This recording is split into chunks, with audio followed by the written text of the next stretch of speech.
अस्सलाम वालेकुम। आज हम CC 3.1 चैप्टर 16 के पेज 1 में वेल्ड रिपेयर्स के मतलब डिस्कस करेंगे। तो weld repair can be divided into two specific area.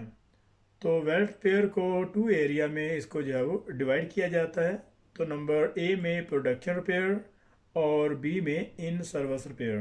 तो प्रोडक्शन रिपेयर्स में जब हम कोई भी चीज़ नई जो बिल्ड करते हैं तो उसमें जो रिपेयर आती है, और इन सर्विस रिपेयर में अगर कोई भी कंपोनेंट कोई पाइपलाइन अगर हम जो साइड पे इंस्टॉल कर देते हैं तो वक्त के साथ साथ या फिर वहाँ पे डैमेज होने की वजह से या किसी और रीज़न की वजह से उसमें रिपेयर आती है, तो वेल्डिंग इंस्पेक्टर को इन चीज़ों को किस तरह से इसको डिस्कवर करना है और क्या इसका जो मेथड है।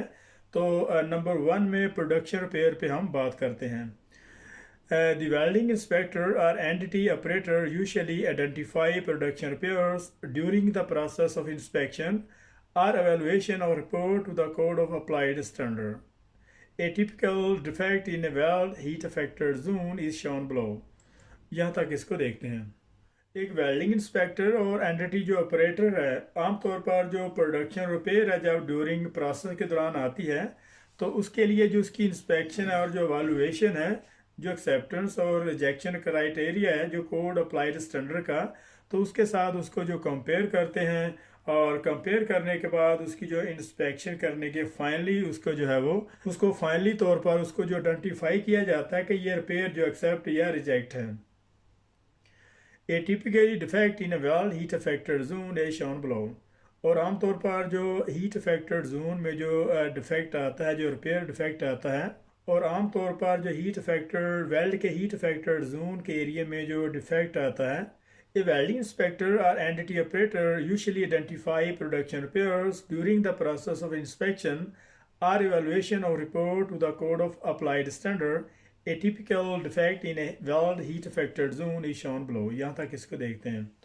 और एक वेल्डिंग इंस्पेक्टर और एंटिटी ऑपरेटर जो है, ये प्रोडक्शन रिपेयर को जो आइडेंटिफाई करते हैं वो इसके मुताबिक आइडेंटिफाई करते हैं कोड अप्लाइड स्टैंडर्ड के मुताबिक। जो एक्सेप्टेंस क्राइटेरिया होता है, जो जो कोड और स्टैंडर्ड का जो एक्सेप्टेंस क्राइटेरिया होता है उसके साथ उसकी जो रिपेयर है उसको कंपेयर करते हैं, और कंपेयर करने के बाद उसको जो है वो उसकी इंस्पेक्शन के बाद उसको चेक करते हैं कि ये जो इम्परफेक्शन है ये एक्सेप्ट है या रिजेक्ट है। ए typical defect in A weld heat affected zone is shown below. और आमतौर पर जो वेल्ड हीट अफेक्टेड जोन के एरिया में जो डिफेक्ट आते हैं उसकी शेप कुछ इस तरह से आती है।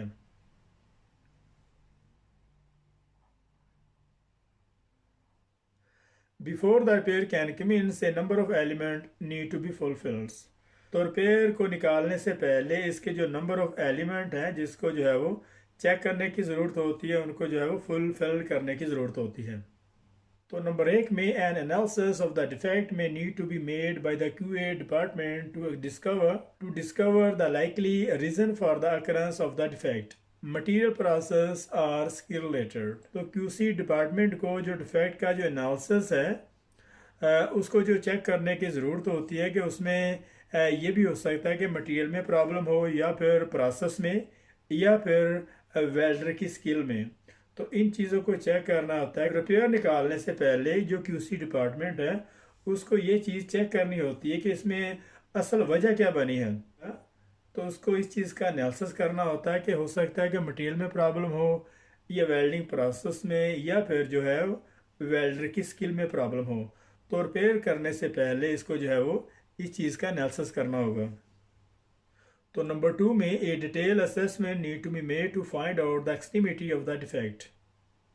तो इसके लिए जो रिपेयर की जो डिटेल असेसमेंट है और उसका जो डिफेक्ट है उसको चेक करना है कि वो डिफेक्ट कितना सीवियर है। दिस में involve the use of surface और सब सरफेस एंटिटी मेथड। तो इसके लिए जो है वो एंटिटी मेथड जो है वो यूज़ किए जाते हैं, उसमें सरफेस और सब सरफेस डिफेक्ट। तो सरफेस जो मेथड है उसमें DPI है और मैग्नेटिक पार्टिकल टेस्टिंग है। तो इस तरह जो सब सरफेस डिफेक्ट है उसके लिए RT है और अल्ट्रासाउंड को वो चेक किया जाता है कि ये डिफेक्ट जो कितना जो है वो सीवियर है, और इसके मुताबिक उसकी जो डिटेल असेसमेंट जो है वो बनाई जाती है।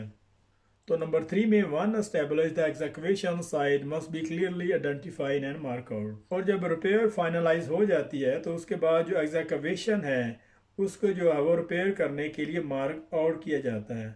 तो एग्जैक्वेशन को एग्जैक्वेशन भी कहते हैं और एग्जैक्वेशन भी। तो मुख्तलिफ स्टैंडर्ड में और मुख्तलिफ कंट्री में इसको मुख्तलिफ अंदाज से जो है वो प्रोनाउंसिएशन किया जाता है। एग्जैक्वेट जो है वो आसानी से इस्तेमाल होने वाला वर्ड्स है, एग्जैक्वेट करना।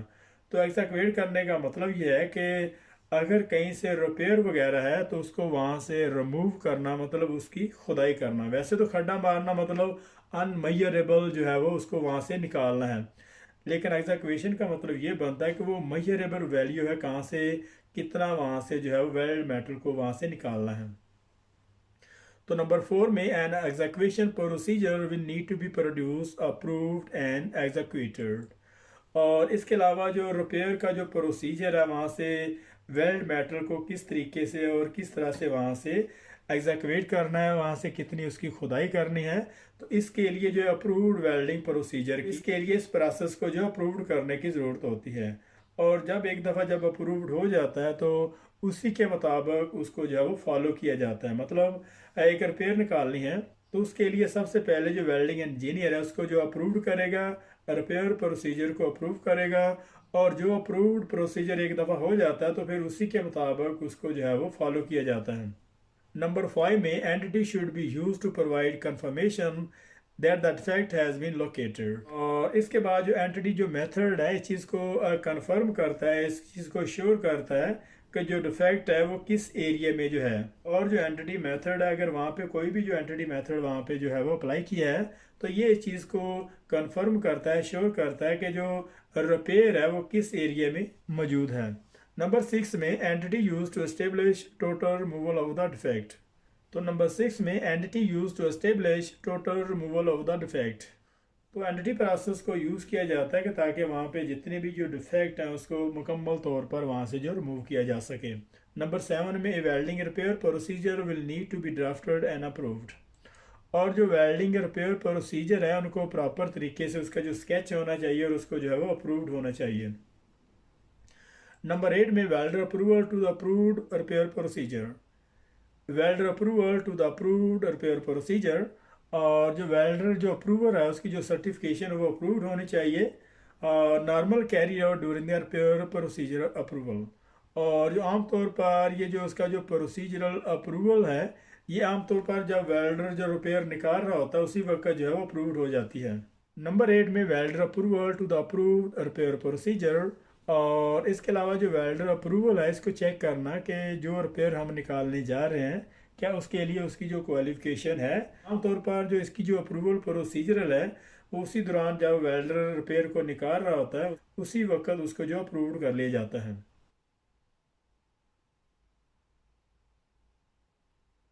A final method of entity will have to be identified and a procedure prepared to ensure that the repair has been successfully carried out. A final method of entity will have to be identified and a procedure prepared to ensure that the repair has been successfully carried out.